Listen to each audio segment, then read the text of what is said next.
जय श्री कृष्णा। अब हम तृतीय स्कंद स्टार्ट करने जा रहे हैं। बस श्री कृष्ण से प्रार्थना करते हैं कि ऐसे ही आगे चलता रहे।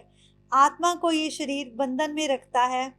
शरीर जड़ है, आत्मा चेतन है, किंतु जड़ चेतन की ये ग्रंथि असत्य है। गलत है क्योंकि चेतन का जड़ वस्तु किसी प्रकार बांध सकती है। ये ग्रंथि असत्य होने पर भी जिस तरह स्वप्न हमें रुलाते हैं वैसे ही हमें रुलाती है। तात्विक दृष्टि से देखें तो हमें ये नहीं कर सकते। जड़ चेतन आत्मा को बांध कर रख सकता है, चेतन आत्मा शरीर में बंधन नहीं रखता। आत्मा शरीर से भिन्न है। शुकदेव जी कहते हैं सब ये बात जानते हैं। हमारे शरीर में दो तरह के शरीर होते हैं, एक होता है स्थूल शरीर और एक होता है सूक्ष्म शरीर। सूक्ष्म शरीर कहते हैं हमारी नेवल के पास होता है, और इसमें जो हमारी बेसिकली जो हमारी सोल होती है ना, इसीलिए नेवल का ध्यान रखने के लिए बहुत जा कहा जाता है। आपने देखा होगा कि जब बच्चा भी पैदा होता है, जो उसकी कॉर्ड होती है ना, वो किस तरह उसकी मदर के साथ जुड़ी होती है। उसकी अपनी मदर के साथ एक अलग ही बॉन्ड होता है, एक रिलेशन होता है। और ये 9 मंथ में वो रिलेशन जो है ना, तभी कहते हैं माँ से बढ़कर कोई नहीं हो सकता। सुखदेव जी कहते हैं, हे राजन, ऐसे ही प्रश्न विदुर जी ने मैत्रेय से पूछे थे। विदुर जी ऐसे हैं कि आमंत्रण के बिना भी भगवान उनके घर गए थे। परीक्षित ने कहा कि विदुर जी और मैत्रेय जी का मिलन कब हुआ। सुखदेव जी कहते हैं, आमंत्रण पाए बिना ही भगवान विदुर जी के घर गए थे। उस प्रसंग की बात पहले बता दूं। धृतराष्ट्र ने पांडवों से लाक्षागृह में जला देने का प्रयत्न किया था। विदुर जी ने धृतराष्ट्र को उपदेश दिया, किंतु उसका धृतराष्ट्र पर कुछ भी असर नहीं हुआ। विदुर जी ने सोचा, धृतराष्ट्र दुष्ट है, उसे कुसंग में मेरी बुद्धि भी भ्रष्ट हो जाएगी। फिर भी उन्होंने उसे कई बार उपदेश दिया, किंतु धृतराष्ट्र ने भी एक न सुनी। विदुर जी ने उनके घर की जाना ही छोड़ दिया। विदुर जी अपनी पत्नी सुलभा के साथ समृद्ध घर का त्याग करके वन में चले गए। वनवास के बिना जीवन में सुवास नहीं आता, इसलिए तो पांडवों ने भगवान श्री रामचंद्र ने भी वनवास किया था। विदुर जी तो पहले से ही तपस्वी थे और तपस्वी की भांति जीवन बिताते थे। भगवान का कीर्तन करते थे, इसलिए दुर्योधन के 56 भोगों को छोड़कर श्री कृष्ण ने विदुर जी के घर भाजी का प्रशासन किया। विदुर जी और सुलभा वन में नदी के किनारे कुटिया बनाकर रहने लगे। वे हर रोज 3 घंटे प्रभु का स्मरण करते। 12 वर्ष तक वे इस प्रकार भगवान की आराधना करते रहे, मन को सतत सतर्क बनाए रखने के लिए। मन निठल्ला हो तो पाप करेगा। भोजन करना पाप नहीं है, परंतु गलत तरीके से भोजन करना सबसे बड़ा पाप है। पाप की कमाई का भोजन करना पाप है। किसी का भोजन चुरा कर भोजन करना पाप है। किसी मनुष्य के भोजन पर अपनी नजर धरना पाप है। कुछ लोग ऐसे होते हैं, एक तो किसी के घर में भोजन ग्रहण करके आते हैं, फिर आकर उसी के बारे में बुरी बातें करते हैं। जानते हो, वो कहते हैं कि अगर किसी का एक बारी तुमने नमक खाया है, किसी के घर में भोजन किया है, या कोई ऐसा, कई बार क्या होता है, कुछ नौकर भी अपने मालिक के बारे में कितना बोलते हैं। हमें, अगर हम किसी से कुछ लेते हैं या कोई हमें कुछ प्यार से खिलाता है, तो हमें उसकी भावनाओं का निरादर नहीं करना चाहिए, अपितु जिससे हमने भोजन किया है, हमें कभी ना कभी उसके भोजन का ऋण उतारने के बारे में सोचना चाहिए। कहते हैं भगवान तभी प्रसन्न होते हैं जब हम सद्भाव से रहते हैं, परंतु कलयुग का मनुष्य ये नहीं समझता। कलयुग का मनुष्य ऐसा है कि वो तो स्वयं ही भक्ति नहीं करता, अपने बच्चों को ऐसे संस्कार कैसे देगा। कहते हैं हर मनुष्य को कभी ना कभी ईश्वर के साथ जुड़ना चाहिए। ये बहुत सच है। प्रभु की भक्ति ही सब कुछ है। विदुर जी ने गंगा स्नान करने के गए थे। वहां उन्होंने सुना कल तो रथ यात्रा निकलेगी। पूछने पर लोगों ने बताया कि कल द्वारका से श्री कृष्ण भगवान आ रहे हैं। विदुर जी घर लौटे, वह बड़े ही प्रसन्न थे। उनकी पत्नी ने कहा, आज आप बड़े प्रसन्न हैं। विदुर जी ने कहा, सत्संग में सारी बात कहूंगा। मैंने कथा में सुना था कि 12 वर्षों तक अगर सही कर्म किए जाए तो भगवान कृपा करते हैं। 12 वर्ष एक ही स्थान पर रहकर अगर मैं प्रभु का ध्यान करता रहा, तो आज देखो प्रभु स्वयं ही मुझसे मिलने के लिए आ गए हैं। सुलभा ने कहा, मुझे स्वप्न में रथ यात्रा के दर्शन हुए थे। क्या वह स्वप्न सच होगा? 12 वर्षों से मैंने कभी अन्न नहीं खाया। विदुर जी कहते हैं, हे देवी, तुम्हारी तपस्या का फल तुम्हें अवश्य मिलेगा। देखो, हम तो प्रभु से मिलने जा ना सके, परंतु आज प्रभु हमसे मिलने स्वयं आ गए हैं। एक बात तो ना, भागवत से मैंने जो सीखी है ना, सच में, कि अगर हमारा मन सच्चा हो तो कभी ना कभी भगवान हम पे अपनी कृपा करते ही करते हैं। कहते हैं ना कि घर में भागवत जरूर होना चाहिए। और मुझे लगता है सच में होना चाहिए। हम अपने बच्चों के साथ ना इतना कुछ शेयर करते हैं, पर अगर हम 1-2 पेजेज़ भी अपने बच्चों के साथ भागवत के शेयर करें ना, मैं ये नहीं कहती कि आप बहुत डिटेल में उन्हें बताएँ, बट एक छोटी-छोटी स्टोरीज़ अगर हम उन्हें बताएँ ना, सच में यार ना मुझे एक छोटी-सी एक अंदर से मोटिवेशन आ रही है कि एक छोटी-छोटी 2-3 मिनट की ना ये वीडियो अगर भगवान ने चाहा ना मैं ज़रूर बनाऊँगी, जिसमें हम अपने बच्चों को ना एक छोटी-छोटी मोटिवेशन दे सकें। अब कैसे उन्होंने बताया कि 12 वर्ष तक अगर उन्होंने सच्चे मन से कुछ चाहा, हम लोग कह तो देते हैं कि सच्चे मन से कुछ चाहो ना तो सारा यूनिवर्स उसे मिलाने में लग जाता है। ये डायलॉग बहुत से लोगों ने सुना होगा, पर ये सच है। जब हम भगवान से कोई चीज़ माँगते हैं ना, और जो भगवान से भगवान को ही माँग ले तो फिर इससे उत्तम क्या है? यही बात विदुर जी कह रहे हैं। और यही बात ना मैंने पहले प्रथम स्कंद और द्वितीय स्कंद में बहुत अच्छी तरह से इसको समझा है और जाना है। सुलभा कहती है कि अब आप तो जानते हैं कि अगर प्रभु हमारे घर में आएँगे, तो हमारे घर में तो ऐसा कुछ भी नहीं है कि हम उनका आदर सत्कार कर सकें। विदुर जी ने कहा, जब मैं कृष्ण जी का वंदन करता हूँ, तो वह मुझे चाचा जी कहकर पुकारते हैं, तो फिर चाचा के घर में आने में कैसी शर्म। जीव जब नर्म होकर प्रभु की पुकारता है, तो प्रभु उससे कोई ना कोई नाता बना ही लेते हैं। ये तो हम पर निर्भर करता है कि हम प्रभु के साथ कैसा नाता बनाते हैं। किसी को प्रभु में अपना बालक नज़र आता है, तो किसी को प्रभु में अपना पति नज़र आता है, किसी को प्रभु में अपना सखा नज़र आता है, तो किसी को प्रभु में अपना चाचा नज़र आता है। परंतु प्रभु ऐसे हैं जो अपने रिश्ते स्वयं ही हमसे खोज लेते हैं। उन्हें अपने हर भक्त में किसी न किसी रूप में स्वयं ही नज़र आते हैं। विदुर जी कहते हैं, मेरे आमंत्रण को अगर वह स्वीकार नहीं भी करेंगे, तो भी क्या, वह हम उनके दर्शन तो कर सकेंगे, हम उनका आदर सत्कार तो कर सकेंगे। मेरे भगवान 56 भोगों को नहीं मानते। वह तो हमारी कुटिया में अगर आ गए, तो ये सोच लेना, अगर वह कुछ ना भी खाएँ, तब भी हमारी कुटिया धन्य हो जाएगी। तुम ऐसा क्यों सोचती हो? मुझे विश्वास है कि हमारी भक्ति प्रभु को हमारे घर तक ले ही आएगी। धृतराष्ट्र के घर उनका भली-भाँति स्वागत होगा, मैं ये जानता हूँ। परंतु मैं ये भी मानता हूँ कि मेरे यहाँ प्रभु को बहुत खुशी होगी। प्रभु को मेरे यहाँ एक सच्चा भक्त मिलेगा। मैं ये नहीं जानता कि मैं सच्चा भक्त हूँ या नहीं, परंतु तुम्हारी भक्ति के बारे में मैं अवश्य जानता हूँ। जिसने प्रभु के आने से पहले ही प्रभु का रथ देख लिया, तो मैं ये समझता हूँ कि तुम्हारी भक्ति पुष्ट है। यही पुष्टि भक्ति है। जब हम प्रभु को पुष्ट कर लेते हैं ना अपने हृदय में, कोई उनके चरण वंदना करता है, कोई उनका मुख को पुष्ट करता है, कोई उनके अंगों को स्पर्श करना चाहता है। अब ये तो हमारी भक्ति पर निर्भर करता है कि हम प्रभु को किस रूप से चाहते हैं। जीव को सुधरने पर इंसान नहीं सुधरता, मन के सुधरने पर इंसान सुधरता है। जीभ से कई बार कुछ लोग इतना मीठा बोलते हैं, परंतु उनके हृदय के अंदर कड़वाहट ही रहती है।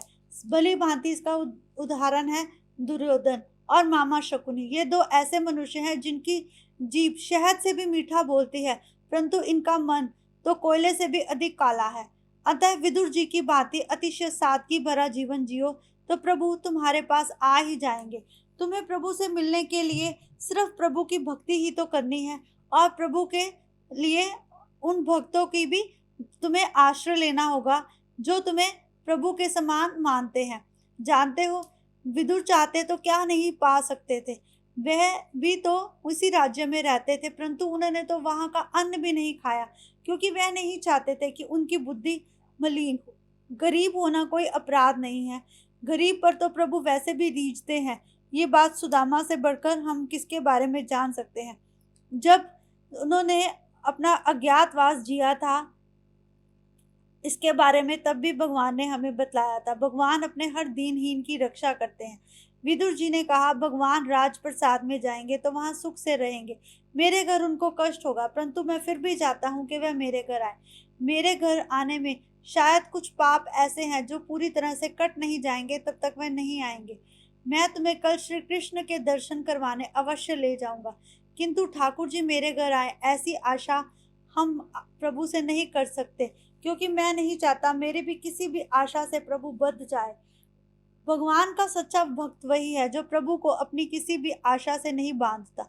वैष्णव इस वर्ष के सहारे जीता है कि 5-10 वर्षों के बाद अगर प्रभु उसके पास आएंगे तब क्या होगा। वैष्णव को तो ये सोचना चाहिए कि उसके हर मन में, उसके हर सोच में प्रभु विराजमान है। अगले दिन विदुर और सुलभा बाल कृष्ण की सेवा करते करते, श्री कृष्ण का स्मरण करते करते भगवान से प्रार्थना करने लगे। रथ यात्रा के समय मार्ग में बहुत से लोग इकट्ठे हुए, परंतु प्रभु विदुर की स्तुति में ही मग्न थे। प्रभु तो वह थे जिनके मन में विदुर की स्तुति नाद गूंज रहा था। प्रभु चाहते तो उनसे मिलने उसी समय जा सकते थे, परंतु प्रभु की भी कुछ सीमा है। प्रभु ने उसी तट पर निवास करने वाले श्री जगन्नाथ स्वामी सदा मेरे नेत्रों को सन्मुख रहे।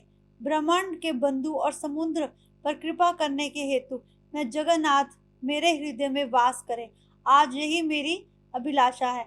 मैं चाहता हूँ कि ये भागवत जो जन भी सुन रहा है, जो भी पढ़ रहा है, प्रभु जगन्नाथ उसे अपने दर्शनों का अभिलाषी करे। प्रभु उस पर अपनी कृपा करे। भगवान रथ में बैठकर जा रहे हैं, ये देखना ही ऐसा है जैसे मानो प्रभु को समक्ष देखना। ऐसी झांकी के बारे में सोचकर भी मन प्रफुल्लित हो उठता है। जब तक जीव शुद्ध नहीं होता तब तक वह प्रभु से मिल नहीं सकता।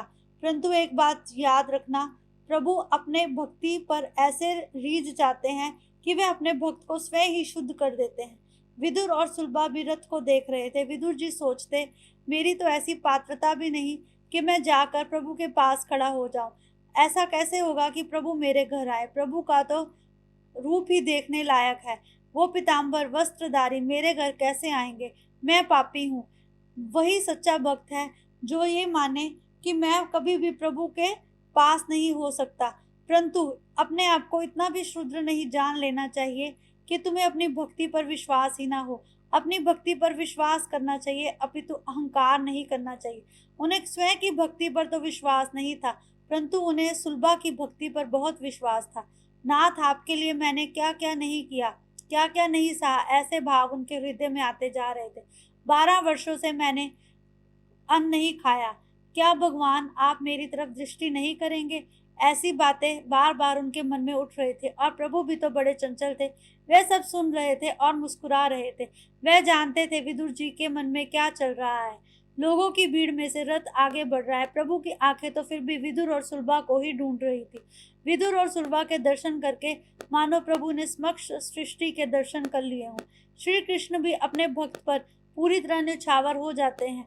देखा ये कैसा सच है। और फिर प्रभु ने उनको अपने दर्शन दे ही दिए। विदुर कृतार्थ हो गए।